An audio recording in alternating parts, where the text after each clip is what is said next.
Assalamualaikum warahmatullahi wabarakatuh. Bismillahirrahmanirrahim. Alhamdulillahi rabbil alamin. Alhamdulillahil qawiyyil matin. Alhamdulillahil azizil mubin. Alhamdulillahil mu'minil muhaimin. Allahumma salli wa sallim wa barik ala nabiyyina wa maulana Muhammadin wa ala alihi wa sahbihi ajma'in. Para santri, para member komunitas remaja akhir zaman yang saya muliakan, para admin, para founder, wabil khusus Akhi Fauzan Afnan yang saya muliakan. Alhamdulillah, pada siang hari ini Ustadz Brili berkesempatan membagikan ilmu kepada adik-adik semuanya dalam bentuk rutinan kita mendaras kitab yaitu Al-Lu'lu' wal Marjan, yang mana kita sudah 2 kali pertemuan, dan pada pertemuan kali ini kita akan membahas hadis yang yaitu ke-7 ya, ke-7 atau ya sudah yang ke-7 ya, yang ke-8 ya. Jadi hadis-hadis yang awal-awal dari kitab Al-Lu'lu' wal Marjan ini memang hadis yang kesannya Islam itu agama yang ringan sekali, yang tidak banyak aturan ya.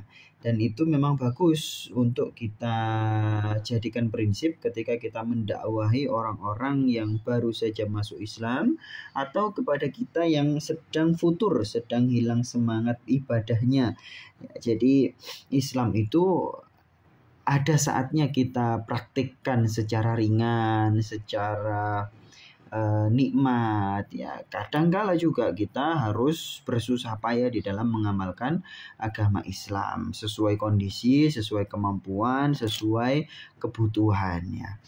Dan ini kita baca terlebih dahulu hadis yang pertama ya pada kajian pada siang hari ini tentunya, yaitu hadis yang ke-8 ya, yang ke-7 sudah. Yang ke-8, Bismillahirrahmanirrahim. Hadithu Abi Hurairah radhiyallahu anhu anna a'rabiyyan atan nabiyya sallallahu alaihi wasallam faqala. Abu Hurairah menceritakan ada seorang badui yang dari pelosok kota yang jauh dari pusat peradaban ya, bertemu Rasulullah. Kemudian faqala, dia berkata, dullani ala amalin idza amiltu dakhaltul jannata. Wahai Rasulullah, tunjukkan kepada saya satu kegiatan yang kalau saya lakukan kegiatan tersebut maka dakhaltul jannata, saya bisa masuk surga. Qala ta'budullaha la tusyriku bihi syai'a, kamu beribadah kepada Allah dan tidak kamu bersamakan Allah itu dengan apapun ya, sekecil apapun ya, dalam ibadahmu ya, sebagaimana Allah itu adalah tujuan satu-satunya kita di dalam beribadah. Wa tuqimus salatal maktubata, dan kamu tegakkan salat yang fardu. Wa tu'addiz zakatal mafrudata, dan kamu tunaikan zakat yang wajib. Wa tasumu ramadhana, dan kamu berpuasa Ramadan ya. Perlu diketahui bahwa zakat itu memang ada yang wajib, ada yang sunnah. Nah, zakat yang sunnah itu apa ya? Dia sedekah, itu adalah istilah lain dari zakat. Sedekah yang sunnah itu adalah istilah lain dari zakat.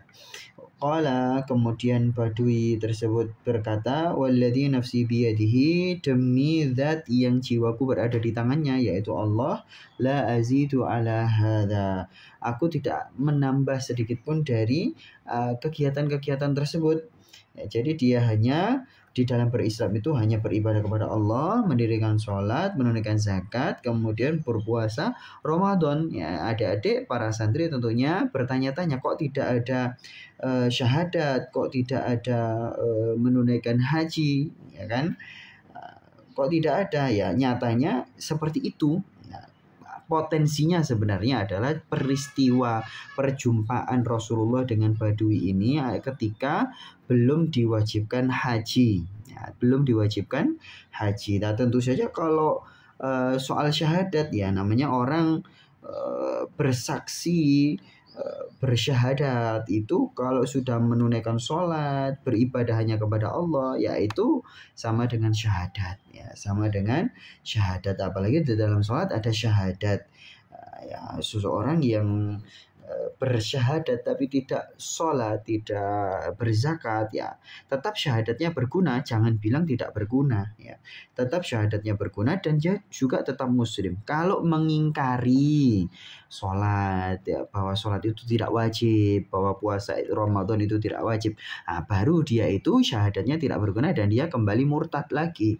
Tapi kalau bersyahadat terus dia masih malas sholat, malas puasa, malas zakat, ya itu ya namanya males atau ada alasan yang lainnya, ya yang karena bakhil misalnya.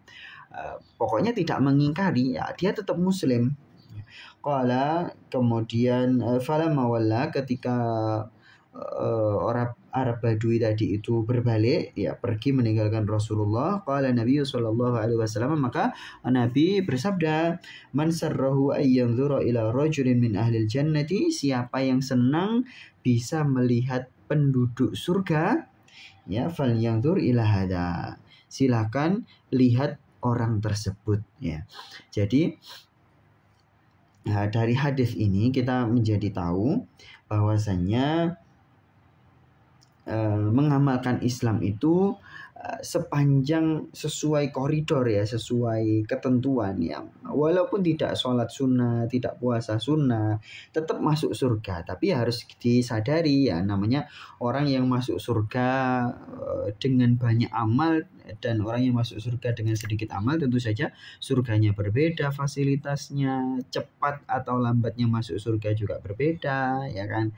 Itu pasti berbeda. Meskipun ya yang namanya kita berada di surga itu sebenarnya bukan karena amal kita, tapi karena rahmatnya Allah. Hanya saja ya kita beramal itu sesungguhnya adalah rahmat Allah. Ya, kita tidak mungkin beramal kalau tidak dirahmati oleh Allah. Nah, baik para santri, itu hadis yang pertama, yaitu hadis nomor 8.